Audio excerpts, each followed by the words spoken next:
Hello everyone, it's me, Juan Gamer54, back in video. Today, we're going to be doing another reaction video, and this time on the latest game theory video, and of course, it's FNAF. So, you know that we're going to be excited about this one. So today, we're going to be tackling game theory, the truth about AFTON'S experiments.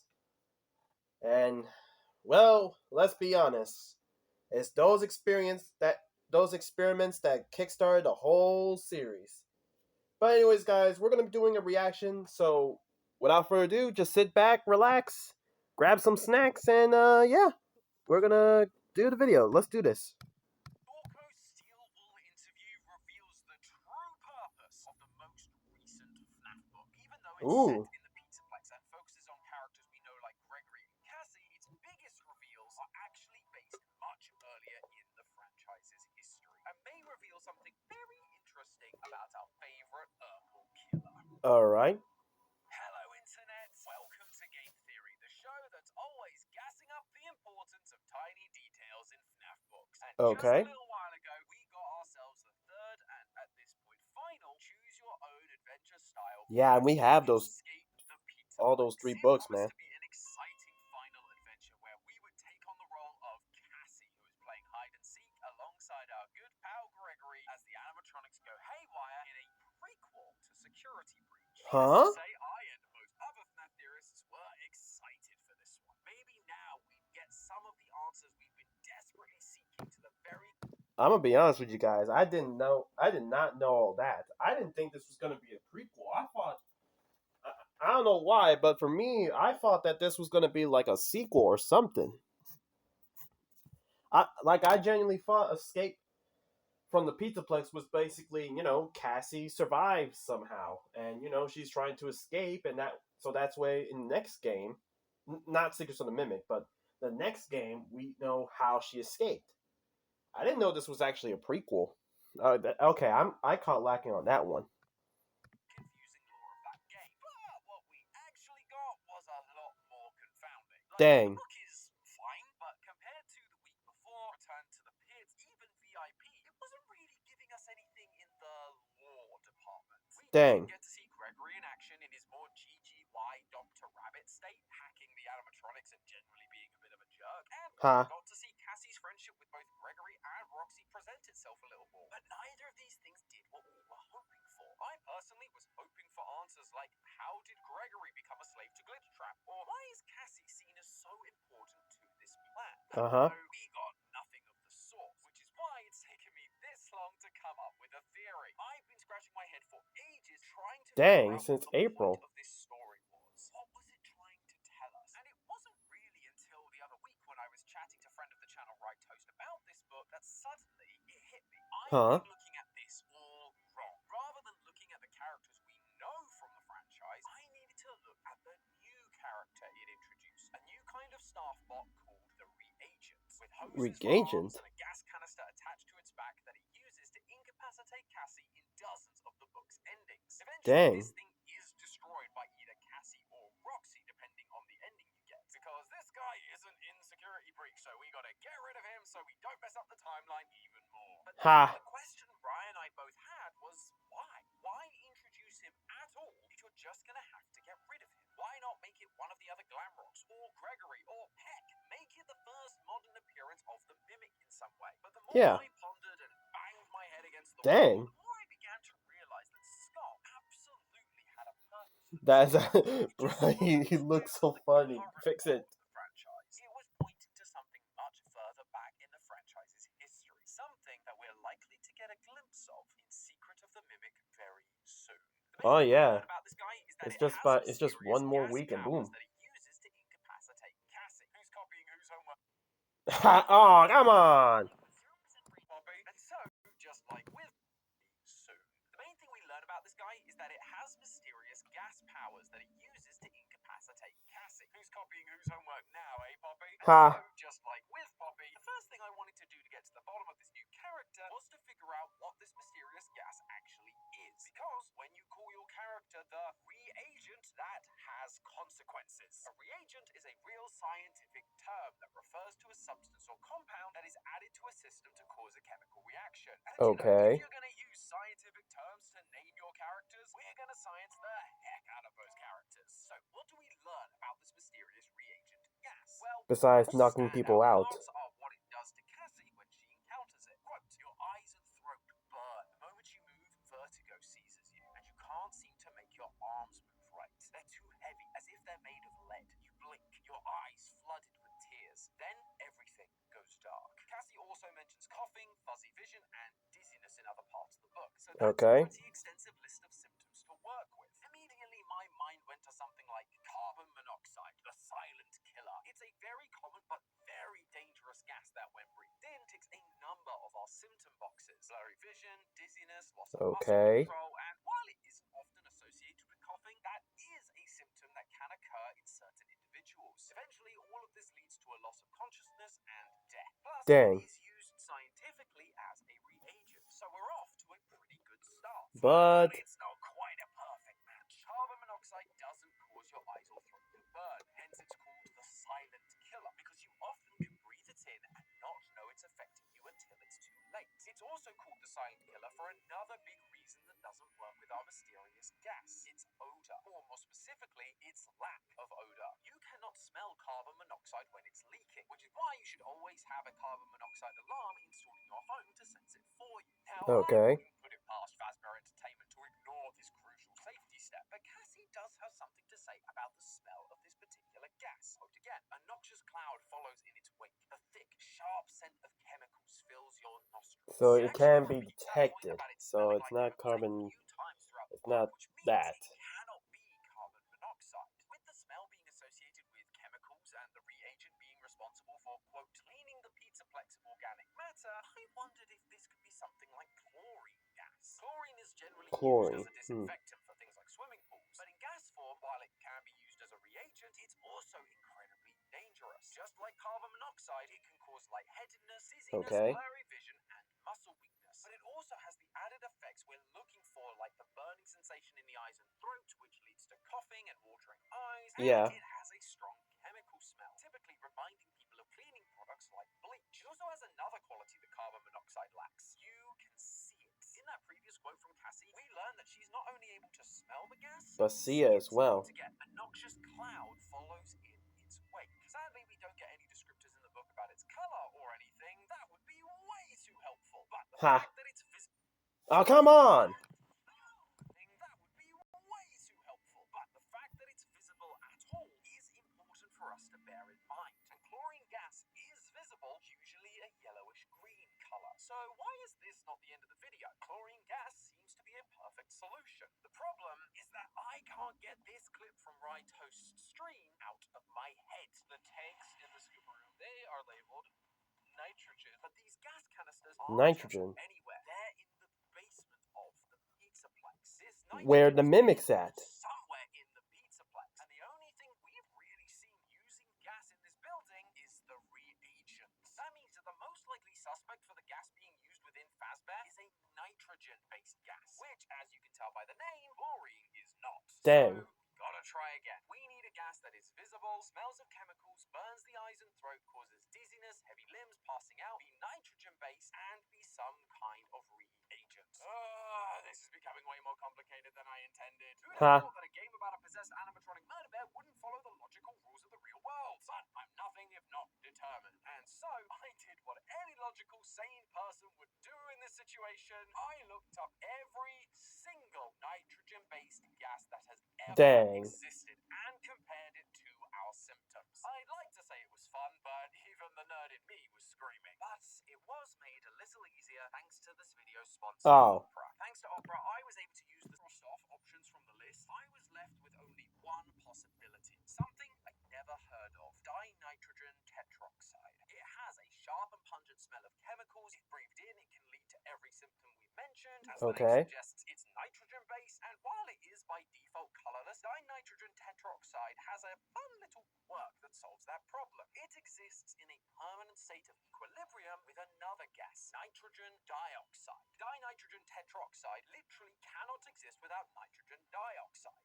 So it does have a little bit of the green factor, right? Reaction, dinitrogen tetroxide breaks apart into nitrogen dioxide, and nitrogen dioxide oxide molecules combine to create dinitrogen tetroxide. And this reaction is happening constantly, not only creating a weird chemical concoction, which is exactly how the book describes this substance, by the way, but it also changes the color to a reddish brown. And if that wasn't enough of a clincher, dinitrogen tetroxide has another Poppy playtime. Much like the other gases we've mentioned, it is a reagent. Red gas, huh? Reactions between a number of different compounds. Like catnap? The type of reaction that caught my attention was that dinitrogen tetroxide can react with a number of different metals to form what are called metal nitrates. And these can then be used in future reactions to combine the metal compounds with carbon-based organic compounds. Now, where have I heard of that kind of combination before? Oh, that's right. Remnants. Remnant? In this universe, the soul is a tangible thing that exists. It's not just some ethereal thing. It physically is attached to the metal, and when you melt down that metal, it remains attached, which led to the creation of the fun times. The soul is a real thing, and if it's a real thing for us organic, carbon-based life forms, then it too could be considered organic matter, meaning that this gas, the reagent, it's all part of turning these kids into remnant, just like Rye theorized about in a recent video. It's also worth considering that Rye found these canisters in the scooping room of Ruin, and the scoop blueprints we got from FNAF 6 revealed to us that the scoop was designed to inject remnant into animatronics, or people. For these tanks to be here in that same room, it feels like they have to be connected, and so the remnant for the scoop and these nitrogen-based canisters are also connected. And when you think about it, it actually helps explain a lot about what the Mimic is trying to do. In Security Breach, during the bad ending, we learned of 9 missing Oh yeah, the missing children. What happened to them? Now, thanks to Ruin in the books, we know that the Mimic has been copying Afton and his murderous tendencies. Like in VIP, we see the Mimic program present itself as a pig mascot and lead kids into the back room to be killed, which is pretty familiar. But what we're talking about today allows us to take it one step further. The Mimic isn't just copying Afton's killings, he's trying to recreate the missing children's incident in its entirety, converting Great. the souls into The sequel no one wants. did in the games that the Mimic was partially trained on. Now, listen, I get that all of this might seem like a stretch. Believe me, I do. Referring to the soul as organic matter feels weird, and even then, there's no way dinitrogen tetroxide would work as a reagent for that specific compound. At the end of the day, Scott isn't a scientist. He's a fiction writer. But at this point, he knows that we theorists will look at the real-life comparisons to find our answers. And as time goes on, it's become clear that he's trying to work with that and make the series feel more grounded. We've moved away from spiritually possessed animatronics to an AI villain. He got rid of sound illusion discs and swapped them for hallucinogenic gas. And that is what I think this mysterious gas is really about. It's him trying to find a way to more believably ground the series, retroactively explaining part of Afton's scientific process, so that when the grounded AI villain tries to mimic him, it's not having to suddenly go back to the old sci-fi and paranormal tricks, undoing all of that progress. It's not a perfect one because the kind of thing he needs just doesn't. Okay, sure. I mean, if Scotty C wants to make FNAF feel a little bit more realistic using science, then sure. I mean, I guess, but I mean, like, I don't know, man. Like, but I mean, like, it's right there. But I mean, like, I don't know, man. I don't know, because you do realize you do realize that people tend to make timelines, and they have to connect the old story of FNAF to this new one that's being told right in front of us right now. So steering away from the paranormal to now scientific ways? I don't know, man. What does exist is close enough to make his point. However, even with the answer to this gas question somewhat solved, as I sat there staring into the void that is my FNAF whiteboard, I remembered that that was only part of what I set out to solve. Sure, this has been a fun experiment trying to identify the gas, and it's even more fun to find its connections to remnants. But that, in and of itself, hasn't really changed how we look at this franchise. Outside of the idea that the Mimic is now creating remnant, not just killing kids, which is fine, but it's not exactly mind-blowing. It doesn't help us understand where this franchise is going. And despite all of this effort, I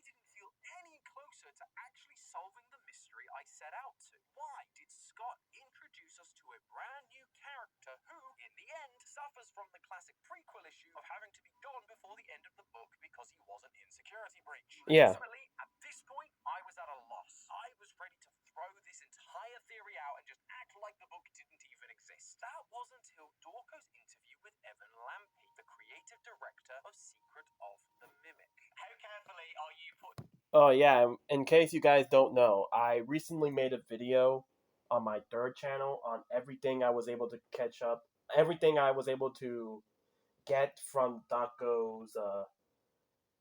Dako's interview with, the Secrets of the Mimic developers. I'm gonna leave a link to the in the description box below so that way you guys can go ahead and read it.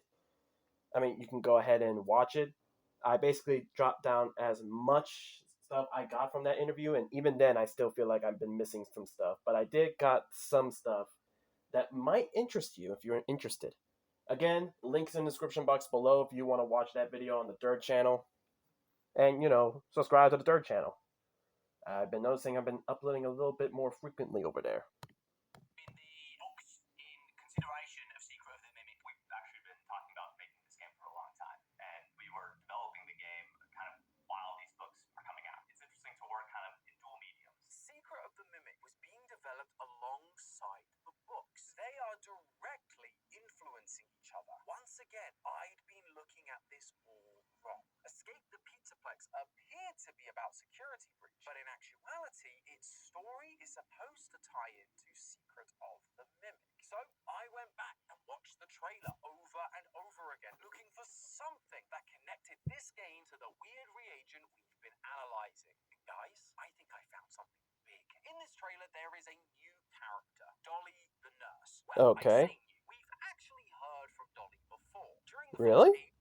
Help Wanted 2, there's a voice that speaks to us over the intercom that, in the game files, is referred to as Carnival Nurse, as in Fall Fest, which takes place in the 1970s, just like Secret of the Mimic. And Okay. now we get to see her firsthand in all of her creepy doll-like glory. But tell me, do you notice anything familiar about her? The thing on her back might just look like a normal backpack, but coming from the backpack are a pair Tubes. of hoses. Hoses that then connect Oh. Dolly's hands, just like the reagents. The reason we were being shown the reagent now is because we were being prepped for the new character that was about to be introduced, Dolly, who has a similar design feature and therefore a similar function. And that connection has some wild implications, because if the reagent is using a gas that helps prepare human kids for remnant creation like we suspect, that would mean that Dolly is doing the same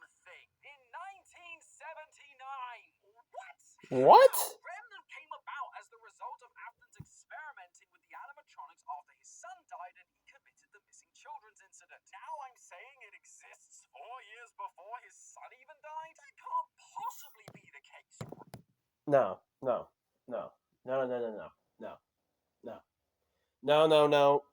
We are not doing. No. Heck no. We're not doing that. No. We're not doing this. We're not doing this. What do you mean that William Afton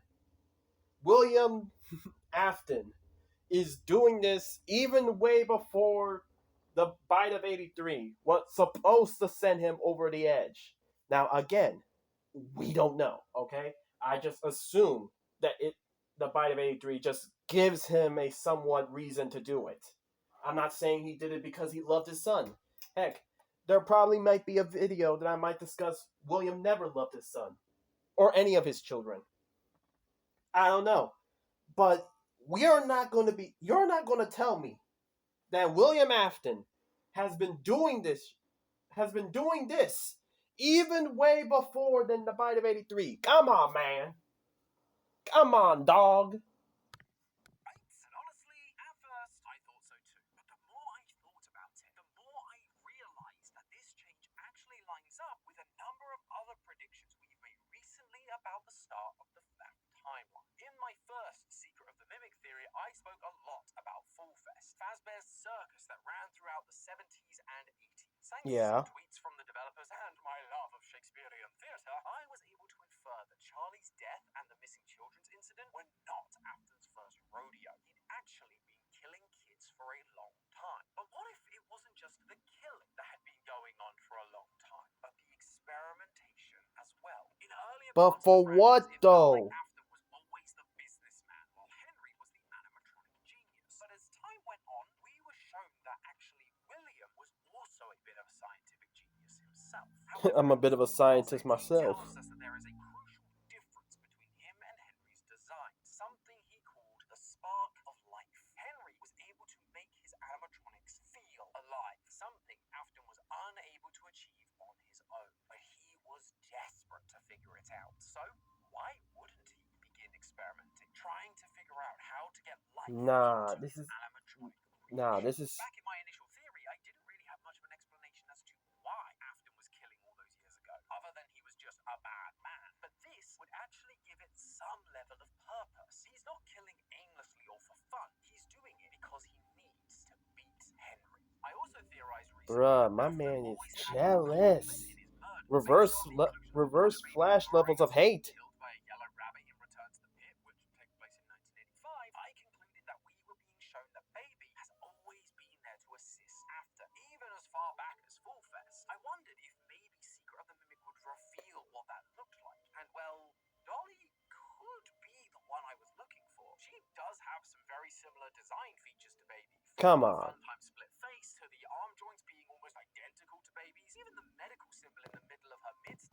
Okay, that's okay. I won't lie. That's kind of similar. I won't lie, but I don't think we're actually gonna have face plates opening as a jump scare. I don't think so because like this whole thing's this whole thing really should be about Edwin Murray, right? Like this is Edwin's creations.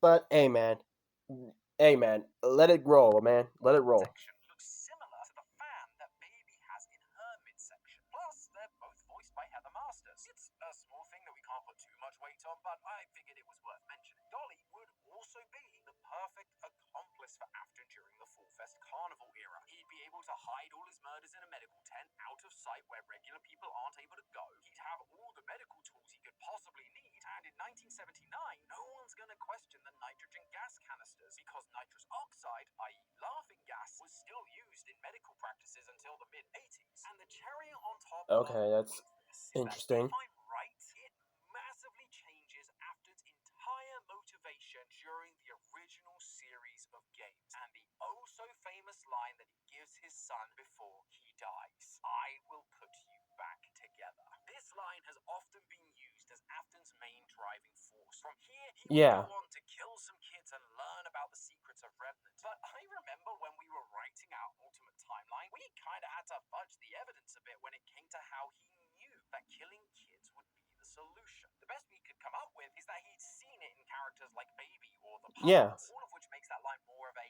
hope, a desperate father just trying to save his son. But now, if the Remnant experiments have been going on since the 70s, this line becomes a certainty. The reason Afton knew he'd have to kill the missing children and put them into suits is because, by this point, he'd have some pretty solid understanding of how it worked. He'd been experimenting with souls and position. But for why though? Years. When he sees his dying son, he tells him it's going to be okay and that he'll put him back together because he knows it's possible. He just needed some more test subjects like he'd had all the way back in 1979.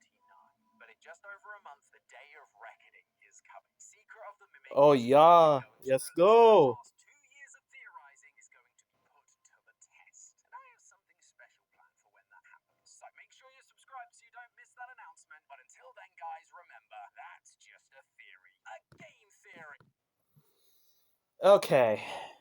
Well then. I guess that's gonna be the end of the video, guys. Thank you guys so much for watching. Make sure you like the video so I know you guys enjoy. And comment down below. What do you guys think?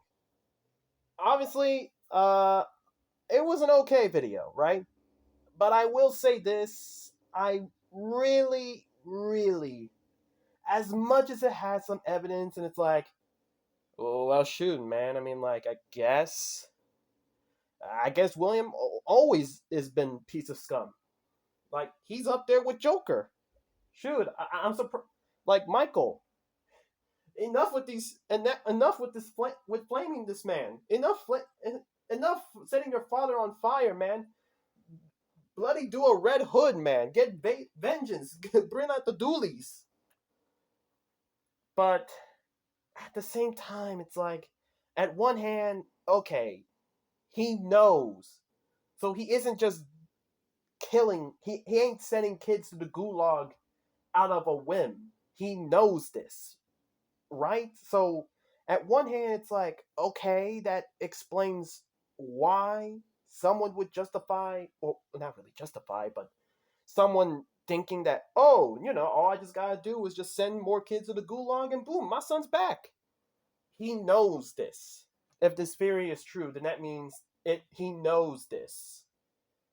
But at the same time, I just don't think Remnant would be something happening way in the past, especially with Secrets of the Mimic.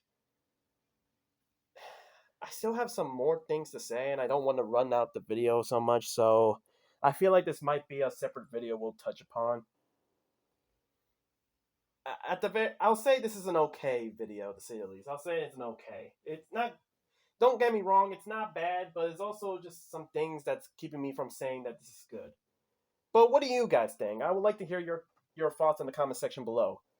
And also be sure you subscribe to the channel so that way you never miss out another video. And also go and subscribe to the third channel because in the description box below, I made a lot of videos over there discussing about Secrets of the Mimic. So if you're feeling more of a Secrets on the Mimic type thing, then you can check out the third channel. That's where I've been making a lot of theories about it. And as always, guys, I'll catch you guys next time.